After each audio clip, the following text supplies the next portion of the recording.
Good morning students. आज के इस अंक में हम लोग आपके द्वारा पूछे गए प्रश्नावली 1.1 का क्वेश्चन नंबर 5 देखेंगे। जो क्वेश्चन इस प्रकार से है, देखिएगा। क्वेश्चन कहा गया है कि सिद्ध कीजिए किसी धनात्मक पूर्णांक का घन 9m या 9m प्लस 1 या 9m प्लस 8 के रूप का होता है, जहां m कोई पूर्णांक है। तो आइए इस प्रश्न को हल किया जाए। किस तरह से हम हल कर सकते हैं? मान लीजिए कि a कोई धनात्मक पूर्णांक है, m कोई धनात्मक पूर्णांक है तथा b बराबर 3 लेने पर, चूंकि ये 9 जो है बड़ी संख्या है और चूंकि 3 से ये 9 विभाजित है, इसलिए हम b के जगह पर 3 भी ले सकते हैं। अतः b बराबर 3 लेने पर यूक्लिड विभाजन प्रमेयिका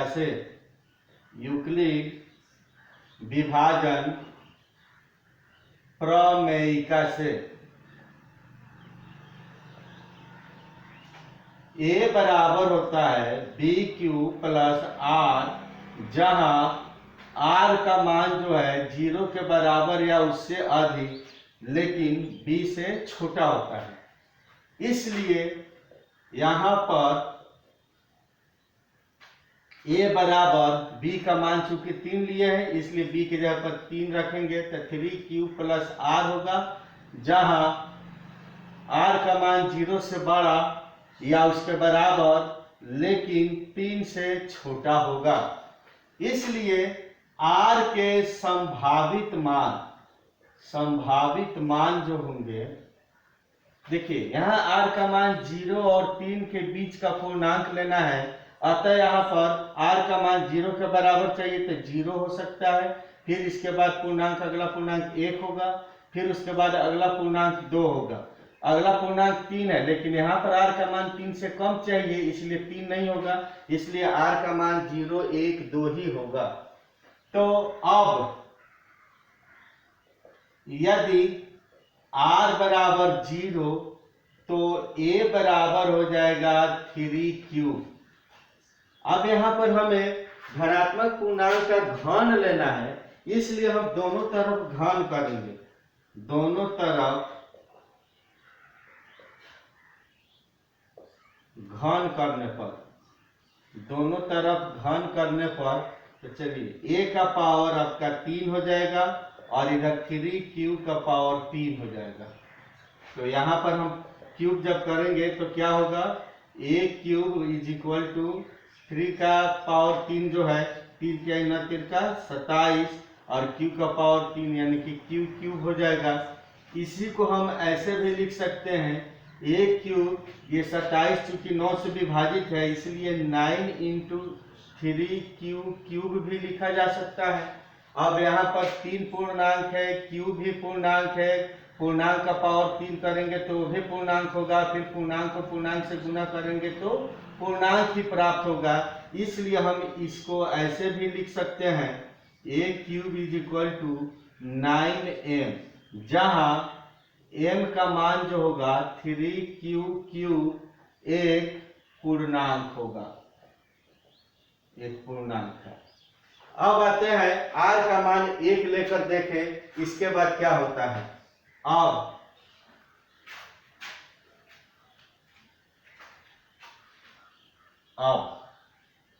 r बराबर 1 लेने पर a बराबर हो जाएगा 3q प्लस 1। अब यहां पर हम दोनों तरफ फिर से घन करेंगे। दोनों तरफ घन करने पर दोनों तरफ घन कर दीजिए तो देखिए क्या होगा, a का पावर 3 होगा और इधर 3q प्लस 1 का पावर 3 होगा। तो आप देख रहे हैं यहाँ 2 पद है, इसलिए हम a प्लस बी के पावर 3 के सूत्र का प्रयोग करके इसको हम तोड़ सकते हैं।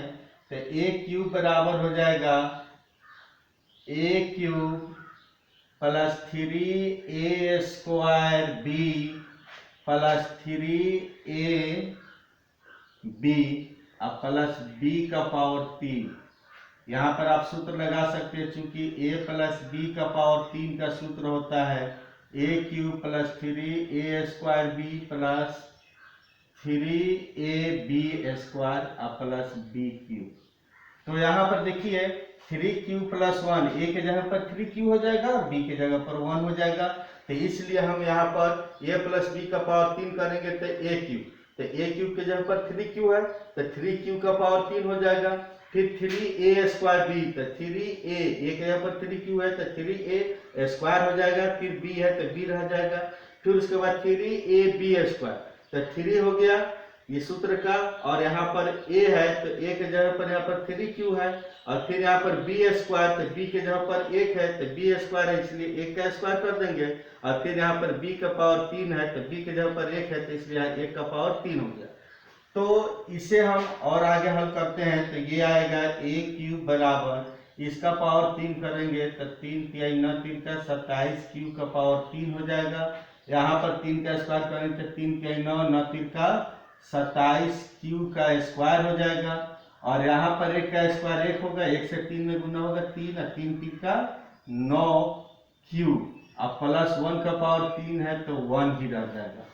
अब यहाँ a का पावर 3 बराबर इन तीनों में से 9 कॉमन कर सकते हैं, तो इसीलिए हम यहाँ पर 9 को कॉमन करते हैं तो यहाँ पर बचेगा 3 3 का 9 3 का 27 3q का पावर 3, फिर यहाँ 9 3 का 27 3q स्क्वायर, और यहाँ 9 निकल गया तो सिर्फ q और प्लस 1, या हम इसको ऐसे भी लिख सकते हैं a क्यूब बराबर। अब देखिए कोष्ठ के अंदर जो है सभी पूर्णांक है, q भी पूर्णांक है, इसका पावर 3 पूर्णांक होगा, 3 से गुना होगा तो पूर्णांक होगा, ये भी पूर्णांक होगा, ये भी पूर्णांक होगा। अब पूर्णांकों को जब जोड़ते हैं तो पूर्णांक ही प्राप्त होता है, इसलिए हम कह सकते हैं कि कोष्ठ के अंदर एक पूर्णांक है और उस पूर्णांक को हम m मान सकते हैं, तो इसीलिए इसका मान हो जाएगा 9m प्लस 1, जहां m बराबर 3q cube plus 3q square plus q एक पूर्णांक है।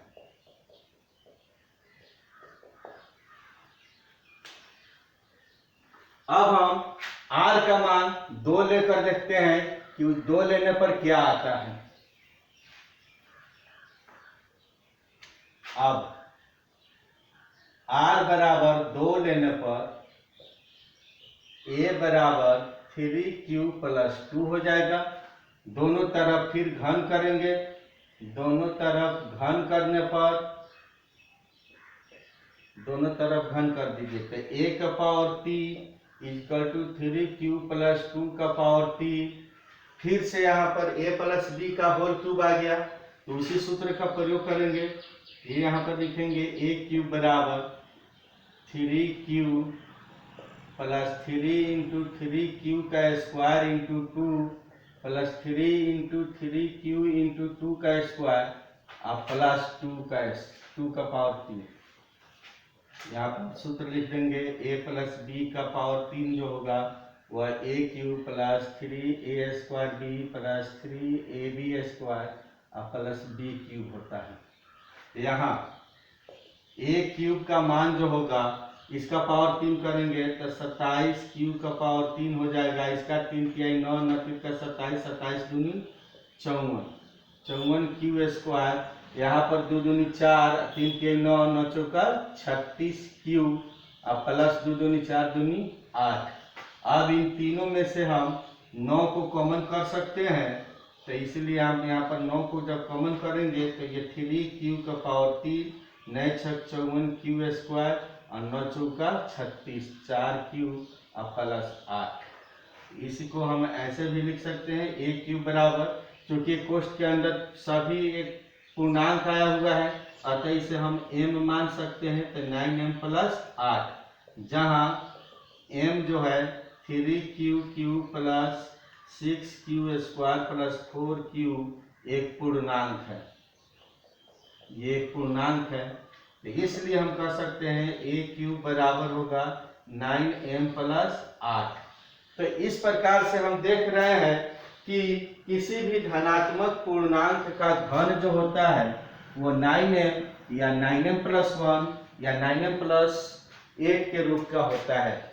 इस प्रकार किसी धनात्मक पूर्णांक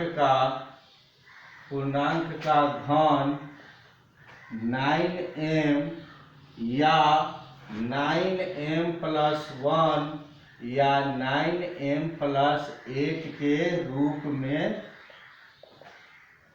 होता है, और यही आपको प्रमाणित करना था। ये सिद्ध हो गया। धन्यवाद।